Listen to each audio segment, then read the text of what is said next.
Hi everyone, today I'm going to show you how to make stir-fry noodle with peeled meatballs. សួស្តីអ្នកទាំងអស់គ្នាថ្ងៃនេះខ្ញុំនឹងបង្ហាញអ្នកទាំងអស់គ្នាពីរបៀបធ្វើឆាមីប្រហិតសាច់គោគ្រឿងផ្សំមានដូចជា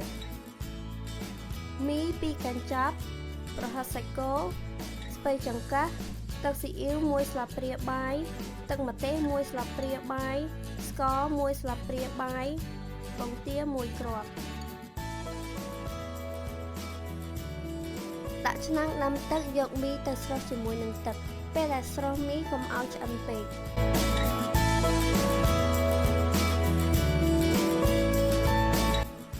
រួចហើយយកមីទៅត្រងយកទឹកចេញឥឡូវយកប្រហិតមកបំពងឲ្យឆ្អិនដាក់ខ្ទះបើកភ្លើងក្តៅល្មមហើយយកខ្លាញ់ដែលនៅក្នុងកញ្ចប់មីយកមកដាក់ក្នុងខ្ទះចំនួន2រួចហើយដាក់ប្រេងឆាចំនួន1ស្លាបព្រាបាយពេលខ្លាញ់ក្តៅគោះពងទាដាក់ចូលហើយឆាឲ្យសព្វរួចហើយដាក់ស្ពៃចង្កឹះចូលហើយឆាឲ្យសព្វ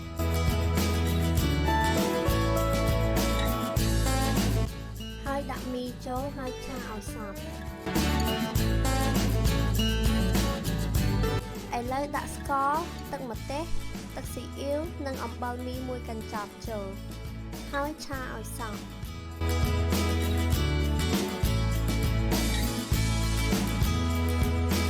ជាចុងក្រោយដាក់ប្រហិតសាច់គោចូលហើយឆាឲ្យសព្វរួចជាការស្រេច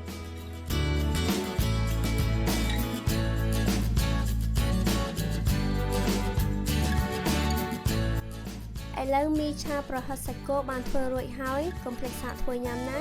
ហើយរសជាតិម្ហូបនេះបើលើកខ្វះត្រង់ណាសូមថែមថយតាមចំណូលចិត្តអរគុណសម្រាប់ការមើលសូមចុចអក្សរ like និង subscribe ដើម្បីមើលវីដេអូផ្សេងៗទៀតហើយអក្សរ like និង subscribe នៅខាងក្រោមវីដេអូអរគុណ